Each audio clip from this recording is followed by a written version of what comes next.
Hello friends, welcome back again.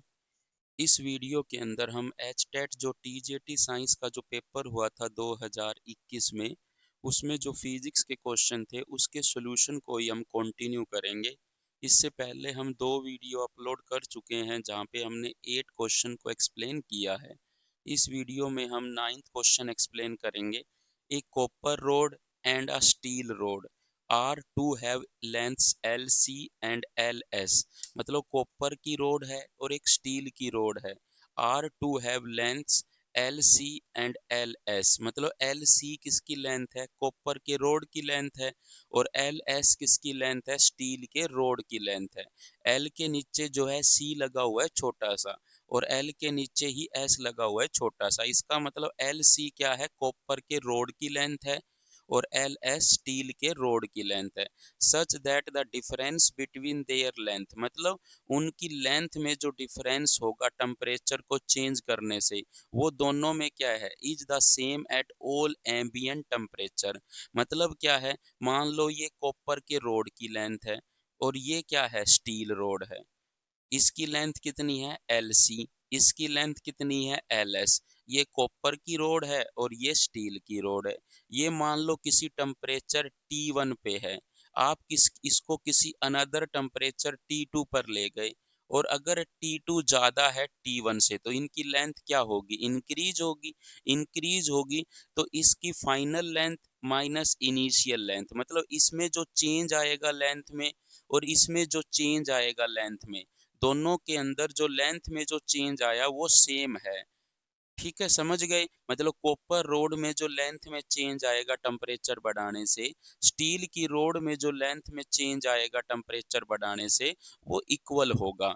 इस line का मतलब ये, such that the difference between their lengths, मतलब डिफरेंस जो होगा उनकी लेंथ में सेम होगा एट ऑल एम्बिएंट टेम्परेचर। मतलब किसी भी टेम्परेचर पर चले जाओ, आपने इनको पहले लिया किसी टेम्परेचर T1 पे, आप फिर किसी अनदर टेम्परेचर T2 पे चले गए, तो जब आप किसी अनदर टेम्परेचर T2 पे जाओगे, मान लीजिए T2 ज्यादा है, तो इनकी लेंथ क्या हो जाएगी?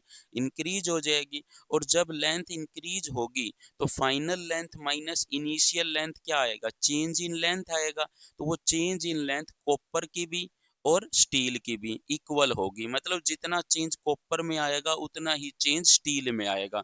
चेंज क्या आएगा? सेम आएगा। लेंथ इक्वल नहीं है।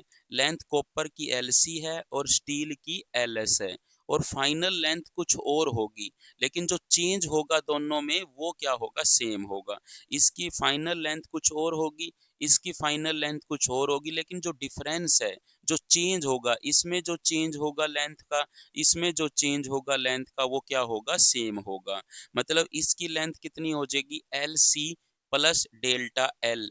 इसमें कितनी हो जाएगी? L S plus delta L, क्योंकि लेंथ में चेंज सेम है, और जितना चेंज इसमें आया है उतना ही चेंज इसमें है। मान लेते हैं इसमें भी डेल्टा एल का चेंज आया, इसमें भी डेल्टा एल का, तो इसकी फाइनल लेंथ कितनी हो जाएगी? L C plus delta L, और इसकी कितनी हो जाएगी? L S plus delta L.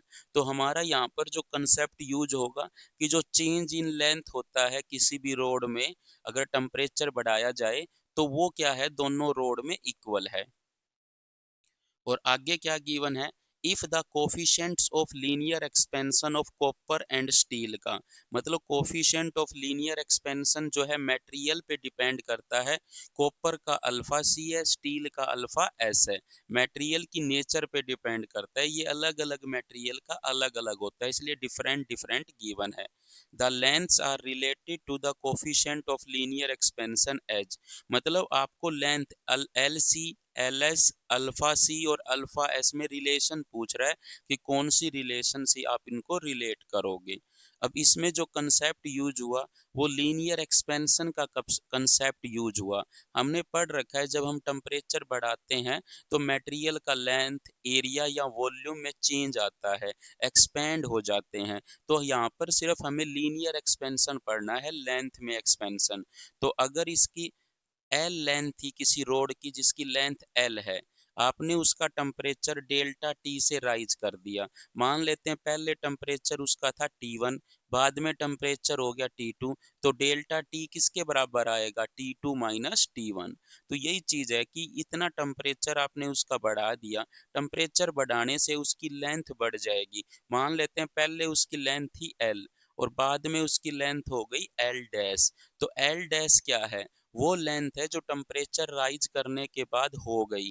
तो चेंज कितने का आएगा, L dash minus L, final length minus initial length, वही क्या होता है, चेंज होता है लेंथ में। तो अगर मैं L डैश को लिखूंगा तो L प्लस क्या कर दूंगा, डेल्टा L। तो डेल्टा L वो लेंथ है जो बढ़ गई, चेंज हुआ लेंथ में।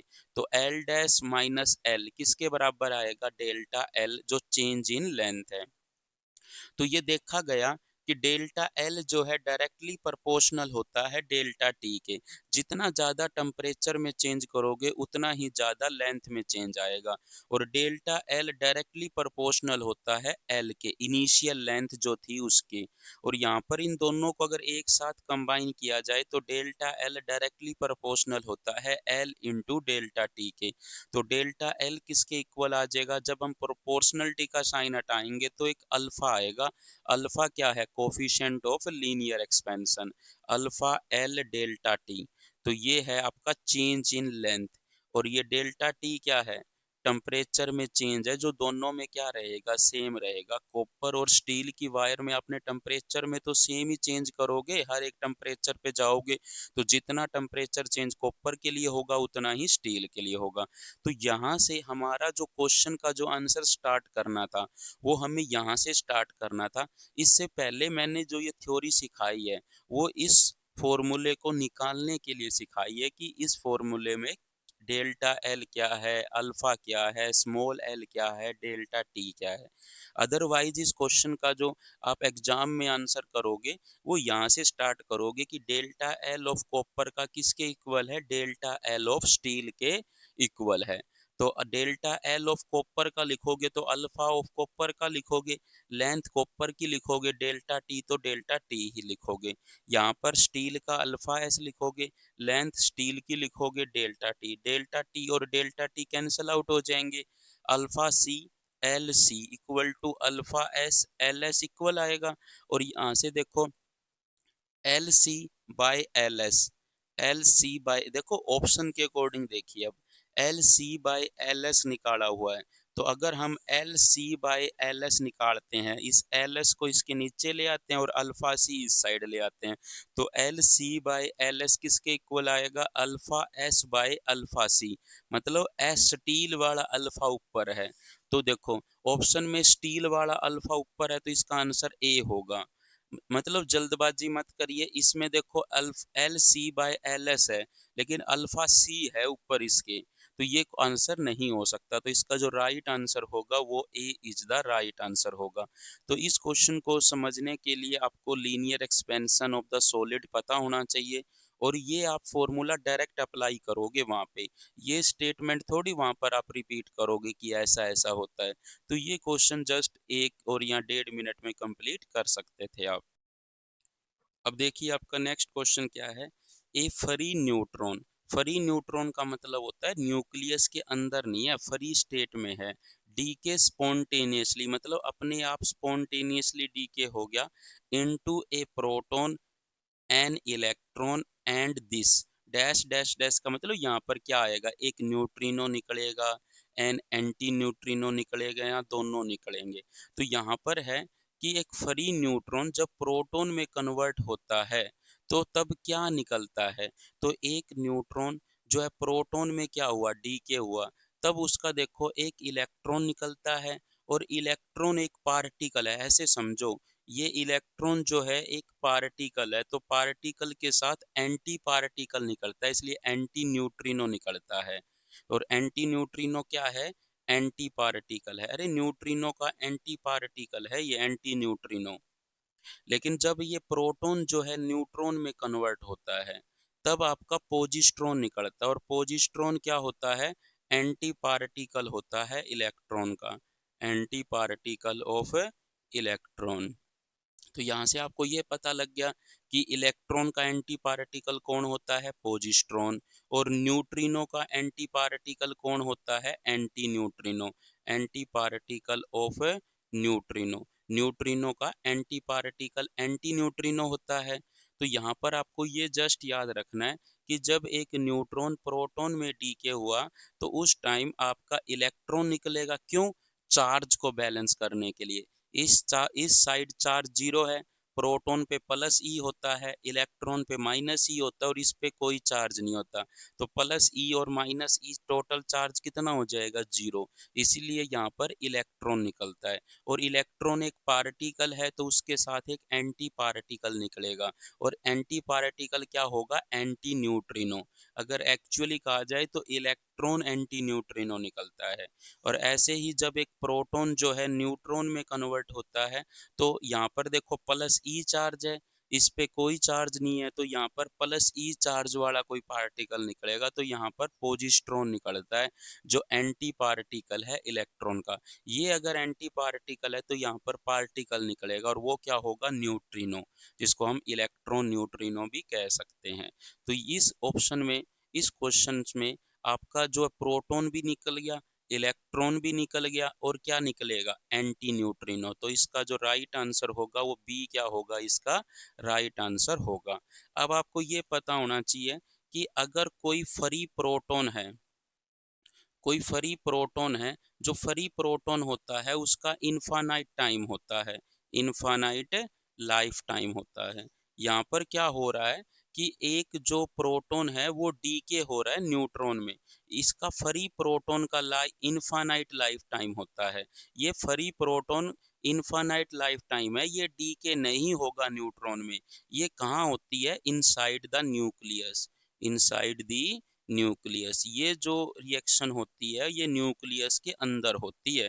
लेकिन जो न्यूट्रॉन है ये प्रोटॉन में कन्वर्ट हो जाता है। ये इनसाइड द न्यूक्लियस भी हो सकती है, inside the nucleus as well as outside. मतलब न्यूक्लियस के अंदर भी ये हो सकता है डीके और न्यूक्लियस के बाहर भी हो सकता है। और ये जो फ्री न्यूट्रॉन होता है ना आपका, जो आपका फ्री न्यूट्रॉन होता है, इसका जो लाइफ टाइम है, इसका जो लाइफ टाइम है ये नियर अबाउट 15 मिनट के नियर अबाउट होता है। मतलब 15 मिनट के बाद ये क्या हो जाता है? डीके हो जाता है प्रोटॉन में। तो फ्री न्यूट्रॉन जो है, फ्री न्यूट्रॉन जो है लाइफ टाइम देखो, न्यूक्लियस के अंदर तो ये डीके रहते ही हैं। न्यूक्लियस के अंदर प्रोटॉन और न्यूट्रॉन एक दूसरे में कन्वर्ट होते रहते हैं, प्रोटॉन न्यूट्रॉन में हो गया, न्यूट्रॉन प्रोटॉन में हो गया। लेकिन न्यूक्लियस के बाहर फ्री स्टेट में, फ्री स्टेट में प्रोटॉन जो है वो डीके नहीं होता। Free proton do not decay, do not decay spontaneously. मतलब फ्री प्रोटॉन जो है वो डीके नहीं होता अपने आप, लेकिन जो फ्री न्यूट्रॉन होता है वो डीके हो जाता है प्रोटॉन के अंदर। क्यों हो जाता है? क्योंकि उसका लाइफ टाइम 15 मिनट के नियर अबाउट होता है। इसलिए न्यूट्रॉन जो है न्यूक्लियस के अंदर भी डीके हो सकता है और न्यूक्लियस के बाहर अगर फ्री है तो भी उसका डीके हो जाता है। लेकिन प्रोटॉन का न्यूक्लियस के अंदर ही डीके होता है या कन्वर्ट होता है न्यूट्रॉन में। लेकिन फ्री प्रोटॉन या न्यूक्लियस के बाहर उसका डीके नहीं होता है स्पॉन्टेनियसली। तो इस क्वेश्चन के काफ़ी मैंने कंसेप्ट सिखा दिए आपको कि यहाँ पे सिर्फ एक ये ऑप्शन से काम हो जाता। अगर मेरे को इस क्वेश्चन को कंप्लीट कराना होता तो मैं डायरेक्ट कहता कि एक एंटी न्यूट्रिनो निकलेगा, इस क्वेश्चन का आंसर ये होगा। लेकिन समझिए कि इससे हमने ये सीखा कि न्यूट्रिनो का एंटी पार्टिकल एंटी न्यूट्रिनो होता है, एंटी न्यूट्रिनो पे या न्यूट्रिनो पे कोई चार्ज नहीं होता है, इलेक्ट्रॉन पे नेगेटिव माइनस ही होता है, प्रोटॉन पे प्लस ही होता है, न्यूट्रॉन पे कोई चार्ज नहीं होता है, पोजिट्रॉन पे प्लस ही चार्ज होता है। पोजिट्रॉन एंटी पार्टिकल होता है इलेक्ट्रॉन का।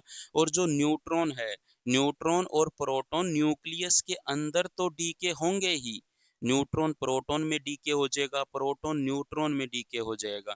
न्यूक्लियस के अंदर तो डीके होगा, इसका भी न्यूक्लियस के अंदर डीके होगा, इसका भी न्यूक्लियस के अंदर डीके होगा।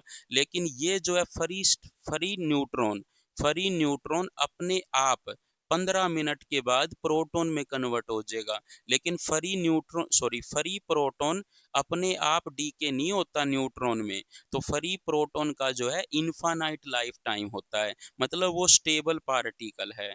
कैसा पार्टिकल है? स्टेबल पार्टिकल होता है फ्री प्रोटॉन। फ्री मतलब अगर आप किसी प्रोटॉन को बाहर रख देते हो, एक सिंगल प्रोटॉन को, तो वो स्टेबल रहेगा। लेकिन अगर आप एक सिंगल न्यूट्रॉन को रख देते हो तो वो किस में कन्वर्ट हो जाएगा? प्रोटॉन में, और प्रोटॉन स्टेबल ही होता है। तो फ्री प्रोटॉन डीके नहीं होता, लेकिन जो न्यूट्रॉन है वो डीके होता है inside the nucleus as well as outside. ये ब्रैकेट में हम डीके लिख देते हैं कि ये डीके हो जाता है न्यूक्लियस के अंदर भी और न्यूक्लियस के बाहर भी। और फ्री न्यूट्रॉन का जो लाइफ टाइम होता है वो नियरली 15 मिनट के अबाउट होता है। तो देखो कितने कंसेप्ट आप इससे समझ सकते हो।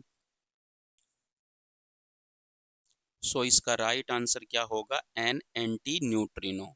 तो अगर हम समझो तो इलेक्ट्रॉन एक पार्टिकल है, तो पार्टिकल के साथ एंटी पार्टिकल निकलेगा, तो क्या निकलेगा? Anti neutrino.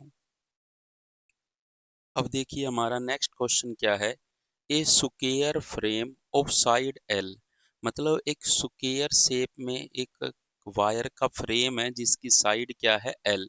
Carries a current I, मतलब उसमें कितना करंट जा रहा है? आई करंट जा रहा है। और magnetic field at its centre is B, मतलब बी जो तुम्हें मैग्नेटिक फील्ड गिवन है उसके सेंटर पर बी से रिप्रेजेंट कर रखा है उसका नेट मैग्नेटिक फील्ड जो होगा सेंटर पर। और same current is passed through a circular coil, मतलब सेम करंट को उस जो आई करंट है उसको किसी सर्कुलर कोयल से पास कराया गया जिसका पेरीमीटर सेम है जो स्क्वायर का पेरीमीटर है। मतलब जो स्क्वायर जो वायर एक स्क्वायर बना रही है वही वायर एक क्या बना रही है? सर्कुलर कोयल भी बना रही है। मतलब जितनी वायर स्क्वायर बनाने को लगी है उतनी ही वायर किसको बनाने में लगी यूज करी गई है? सर्कुलर कोयल बनाने में यूज करी गई है। मतलब इसका पेरीमीटर और इसका पेरीमीटर क्या गिवन है? सेम। और उस कोयल के सेंटर पे मैग्नेटिक फील्ड कितना गिवन है? B dash. और हमें क्या पूछ रहा है? बी बाय बी डैश का रेशियो पूछ रहा है। मतलब बी मतलब मैग्नेटिक फील्ड स्क्वायर के सेंटर पे, बी डैश का मतलब मैग्नेटिक फील्ड सर्कुलर कोयल के सेंटर पे, दोनों का रेशियो पूछ रहा है। तो बी सेंटर ऑफ स्क्वायर का बी नाम गिवन है, मैग्नेटिक फील्ड सेंटर पे कोयल का बी डैश नाम है। तो यहाँ पर पेरीमीटर सेम है। पेरीमीटर सेम का मतलब मान लेते हैं जो सर्कल है उसकी रेडियस क्या है? स्मॉल आर है। तो इसका पेरीमीटर किसके बराबर होगा? 4L। और इसका किसके बराबर आएगा? 2 पाई आर के। तो अरे पेरीमीटर ऑफ द सर्कल क्या होता है? 2 पाई आर ही होता है। और इसका क्या होता है? 4 टाइम्स साइड्स, तो 4L। तो यहाँ से 2 से 2 कैंसल आउट हो जाएगा, तो 2L किसके बराबर बचेगा? पाई इंटू में आर के। तो ये रिलेशन भी हमें यूज करनी होगी कहीं ना कहीं आगे चल के। अब देखो पहली बात हम बी निकाल लेते हैं किसके? सेंटर पे स्क्वायर के। वो कैसे निकलेगा? हमें पता है कोई भी अगर करंट कैरिंग वायर है फाइनाइट, और यहाँ पर मान लेते हैं वो यहाँ से कितनी दूरी पर है? डी दूरी पर है। और इससे एंगल बना रहा है वो थीटा 1, और इससे एंगल बना रहा है थीटा 2। तो इन दोनों का जो मैग्नेटिक फील्ड होगा इस पॉइंट पी पर, जो इस वायर से परपेंडिकुलर डिस्टेंस कितनी दूर है? डी दूर है। तो magnetic field at point P पर कितना होता है? Mu naught I upon 4 pi D sine theta 1 plus sine theta 2, sine theta 1 plus sine theta 2। तो मैग्नेटिक एक करंट कैरिंग वायर है और फाइनाइट लेंथ है। कैसी लेंथ है? फाइनाइट लेंथ समझते हो? फाइनाइट लेंथ का मतलब जहां पर आपको एक फाइनाइट पोर्शन गिवन है लेंथ का, वायर का, करंट कैरिंग वायर का। तो ये जो एंड है वो यहाँ पर थीटा 1 एंगल बना रहा है और ये एंड थीटा 2 एंगल बना रहा है, और इस पॉइंट की परपेंडिकुलर डिस्टेंस कितनी है? डी। तो मैग्नेटिक फील्ड इस पॉइंट पी पर कितना होगा? Mu naught I upon 4 pi D sine theta 1 plus sine theta 2, ये फॉर्मूला यूज करोगे। अब देखिए कि यहाँ पर जो sign theta 1 plus sine theta 2 है, चाहे आप थीटा 1 ऊपर वाला ले लो चाहे नीचे वाला, इसमें कोई प्रॉब्लम नहीं है। नेक्स्ट चीज क्या है कि इसकी डायरेक्शन की बात करते हैं कि मैग्नेटिक फील्ड की डायरेक्शन कहाँ होगी। देखो हम क्या करते हैं, जो अपना राइट हैंड है, राइट हैंड को थंब को किसकी डायरेक्शन में लेते हैं, थंब आपकी कहाँ पर होता है, थंब आपका करंट की डायरेक्शन में होता है। थंब आपका करंट की डायरेक्शन, जैसे ये है तो यहाँ पर करंट ऐसे जा रहा है तो थंब को आप ऐसे पकड़िए, और यहाँ पर कहाँ जा रहा है, इस साइड तो अंदर है, तो इस साइड मैग्नेटिक फील्ड कहाँ होगा, अंदर, और इस साइड कहाँ होगा, बाहर। और सेम अगर करंट ऐसे जा रहा होगा, अगर ऐसे, तो इस तरह से पकड़ोगे तो यहाँ पर कहाँ जा रहा है, अंदर, तो इस साइड मैग्नेटिक फील्ड कहाँ होगा, इस वायर के लिए इस साइड मैग्नेटिक फील्ड अंदर होगा और इस साइड कहाँ होगा, बाहर होगा। फिर तो देखो इसको आप सिंपली समझ सकते हो, इसको हम ये कह सकते हैं कि जो थंब है वो करंट की डायरेक्शन में लीजिए और फिर ऐसे बजा के देखिए, इसको ठक ठक नियम भी कहते हैं, ठक ठक रूल। मतलब ठक ठक रूल का मतलब क्या है कि जो थंब है तुम्हारा वो करंट की डायरेक्शन में है, और देखो इसमें अंदर जा रहा है, इस साइड राइट हैंड की उंगलियां तो यहाँ पर अंदर की तरफ होगा, और इस साइड ऐसे घूम के आएगा तो इस साइड बाहर की तरफ होगा। तो ऐसे इस तरह से करोगे तो इस थंब को, राइट हैंड के थंब को करंट की डायरेक्शन में लोगे तो इस साइड अंदर जाएगा। तो ये आपकी अंदर वाली डायरेक्शन है कि इस पॉइंट पर मैग्नेटिक फील्ड कहाँ होगा, अंदर होगा, और इस साइड मैग्नेटिक फील्ड कहाँ होगा, बाहर होगा। तो यहाँ पर देखो, फिर यहाँ पर अगर आप देखोगे तो मैग्नेटिक फील्ड ऐसे जा रहा है, सॉरी करंट ऐसे जा रहा है, तो इस पॉइंट पर मैग्नेटिक फील्ड कहाँ होगा, अंदर, तो जो डायरेक्शन होगी वो अंदर होगी। तो ये तो था कंसेप्ट कि जिसमें आपको क्या करना था, मैग्नेटिक फील्ड की वैल्यू और डायरेक्शन का पता लग गया। सो अब देखिए क्या था कि एक स्क्वायर थी करंट कैरिंग जिसकी साइड एल है, और इसके सेंटर पे आपको मैग्नेटिक फील्ड निकालना था बी। तो कैसे करोगे, ये करंट ऐसे फ्लो कर रहा है, हमें तो वैसे भी मैग्नीट्यूड निकालना है, डायरेक्शन में हमारा कोई इंटरेस्ट नहीं है। लेकिन देखो इस वायर की वजह से, इस वायर की वजह से अगर आप अ, जो थंब है उसको ऐसे करोगे तो इस साइड तो कहाँ होगा, अंदर, और इस साइड कहाँ होगा, बाहर। तो इस वायर की वजह से भी बाहर, इस वायर की वजह से भी बाहर, इस वायर की वजह से भी बाहर, और इस वायर की वजह से भी बाहर। तो चारों के चारों वायर की वजह से ये मैग्नेटिक फील्ड क्या हो जाएंगे, ऐड। ये मान लो वायर 1 है, ये वायर 2 है, ये वायर 3 है, ये वायर 4 है। तो जो नेट मैग्नेटिक फील्ड आएगा सेंटर पर, वो वायर 1 की वजह से भी आएगा, वायर 2 की वजह से भी आएगा, वायर 3 की वजह से भी आएगा, और वायर 4 की वजह से भी आएगा। लेकिन देखो हर एक वायर में, क्योंकि देखो ये चारों एक ही डायरेक्शन में आ रहे हैं, चारों एक ही डायरेक्शन में आ रहे हैं, इसलिए चारों के चारों क्या हो जाएंगे, ऐड हो जाएंगे। लेकिन अगर मैं कहूं कि मैग्नेटिक फील्ड देखो इस वायर के लिए भी ये दूरी सेम होगी और एंगल भी क्या रहेंगे, सेम, तो ये चारों के चारों आपस में क्या होंगे, इक्वल होंगे। तो इसलिए मैं 4 टाइम्स कर देता हूँ magnetic field of one wire का, मतलब एक वायर का निकाल करके यहाँ पे रख देता हूँ और उसको 4 से क्या कर देता हूँ, मल्टीप्लाई कर देता हूँ। तो एक वायर का कैसे निकालोगे, यहाँ पर सेंटर है और सेंटर से ये चीज है और ये चीज, ये परपेंडिकुलर डिस्टेंस देखो, अगर हमें पता है कि ये ओवरऑल साइड एल होती है, तो ये कितनी होगी, सेंटर से इससे परपेंडिकुलर दूरी होगी L/2, L/2। तो और ये एंगल हमें पता है कि जो डायगोनल होते हैं वो परपेंडिकुलरली कट करते हैं स्क्वायर के, तो ये एंगल भी 45 डिग्री और ये एंगल भी 45 डिग्री। और करंट कितना फ्लो कर रहा है, आई करंट फ्लो कर रहा है। एंगल थीटा 1 थीटा 2 पता लग गया, डी पता लग गया, करंट पता लग गया। तो मैग्नेटिक फील्ड एक वायर का कितना आएगा, mu naught I upon 4 pi, D की जगह कितना रखेंगे, L/2, sine 45 degree plus sine 45 degree. तो ये कितना हो जाएगा, म्यू नॉट आई अपॉन, ये 2 से ये 4 कैंसल आउट होगा तो 2 पाई L हो जाएगा, साइन 45 डिग्री 1/√2 और साइन 45 डिग्री 1/√2। तो ये कितना हो जाएगा, mu naught I upon pi L, two भी आएगा साथ में, और ये 1/√2 और 1/√2 तो 2/√2 हो जाएगा, 2 से 2 कैंसल आउट हो जाएगा, तो mu naught I upon √2 pi L आ जाएगा। तो एक वायर की वजह से इतना आया, और ऐसी ऐसी कितनी वायर है, 4। तो मैग्नेटिक फील्ड जो सेंटर पर होगा किसके, स्क्वायर के, जिसको हम बी से रिप्रेजेंट कर रहे थे, वो 4 टाइम्स होगा μ0I/√2 पाई एल। तो ये कितना आंसर आएगा, 4 μ0I/√2 पाई एल। इस 4 को हम क्या लिख सकते हैं, 2 × 2 लिख सकते हैं, और एक 2 √2 से कट जाएगा तो ऊपर 2√2 बच जाएगा। 2√2 μ0I/पाई एल। ये मैग्नेटिक फील्ड सेंटर पे आ गया, किसके सेंटर पे आ गया, स्क्वायर के सेंटर पे आ गया, बी, जिसको हमने किससे रिप्रेजेंट किया था, बी से।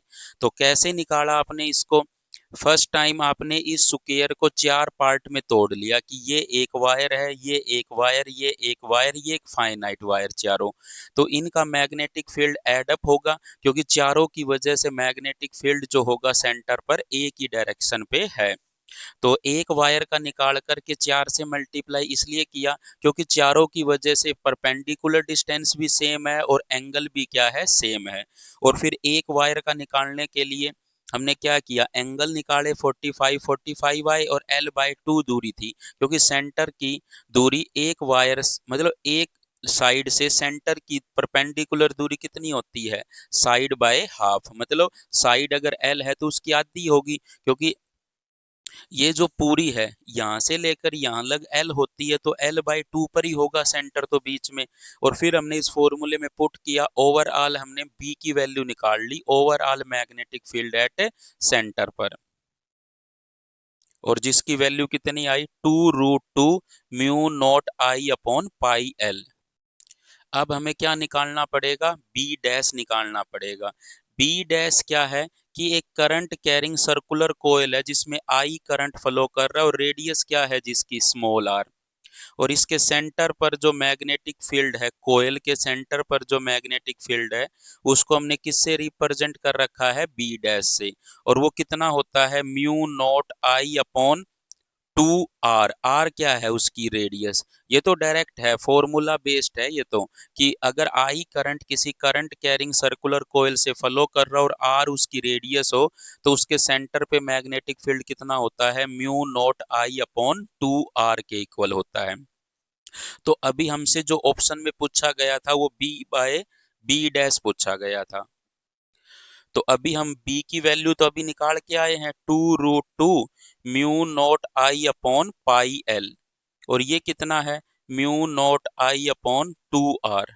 ये तो ये चीज है, μ0I से μ0I कैंसल आउट हो जाएगा, ऊपर जो है 2√2 बचेगा, और नीचे क्या आएगा, पाई एल आएगा।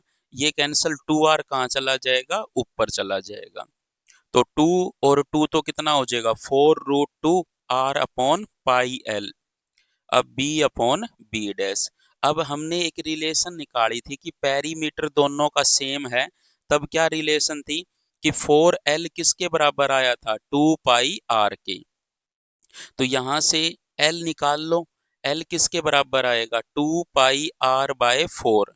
तो यहां से ये कैंसल आउट हो, 2 पाई R/4, और ये कैंसल आउट हो जाएगा 2 से, तो पाई R/2।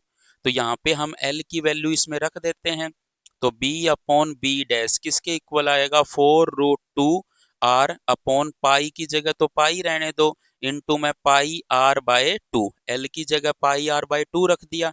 ये 2 कहाँ चला जाएगा, ऊपर, तो 4 दूनी 8, √2 R में पाई स्क्वायर, पाई और pi pi square, into R, R से आर कैंसल आउट हो जाएगा, तो ये आ जाएगा 8√2 पाई स्क्वायर। तो बी डैश जो फाइनली आया वो कितना आया, 8√2 पाई स्क्वायर। तो अगर हम ऑप्शन से जाएं तो ऑप्शन में क्या है, 8√2 पाई स्क्वायर, यही आपका ए क्या हो जाएगा, राइट आंसर हो जाएगा, 8√2 पाई स्क्वायर। देखो ये जो क्वेश्चन है ये टीजीटी साइंस में आने वाला लेवल का नहीं था, क्योंकि ये 1 मिनट में आप इस क्वेश्चन को सोल्व नहीं कर सकते थे, 1 डेढ़ मिनट में। क्योंकि सबसे पहले आपको क्या करना था, सबसे पहले आपको इस करंट कैरिंग जो स्क्वायर लूप है उसके सेंटर पे मैग्नेटिक फील्ड निकालना था जिसको आपने बी नाम दिया, और एक करंट कैरिंग सर्कुलर लूप के सेंटर पे निकालना था जिसका नाम आपने बी डैश रखा। आपने ये फॉर्मूला यूज किया कि एक करंट कैरिंग कोई वायर हो फाइनाइट लेंथ की, इससे डी दूरी पर परपेंडिकुलर डिस्टेंस डी पे मैग्नेटिक फील्ड का फॉर्मूला ये होता है, और डायरेक्शन ऐसे लगाई जाती है। इसमें क्या है, ये जो डायरेक्शन आप थ्योरी से भी पढ़ सकते थे। फिर आपने क्या किया, एक एक वायर की वजह से निकाला, लेकिन फिर हमें देखा कि सभी वायर की वजह से तो सेम ही होगा, तो 4 टाइम्स कर दिया एक वायर का हमने फॉर्मूला लगा के निकाला, 4 टाइम्स किया तो आंसर आ गया। फिर हमने क्या किया, फिर हमने किया कि एक करंट कैरिंग सर्कुलर कोयल का निकाला, और फिर हमने बी बाय बी डैश निकाला, बी बाय बी डैश निकाल के भी हमने पैरीमीटर सेम गिवन था, फिर हमने पैरीमीटर को सेम लेकर के एल और आर की रिलेशन यूज करके बी और बी डैश निकाला। तो फाइनली जो इसका आंसर आया वो 8√2/पाई² आंसर आया। तो ये था आपका ये क्वेश्चंस। तो इस वीडियो में हम इतना ही करते हैं। Thank you so much for watching this video.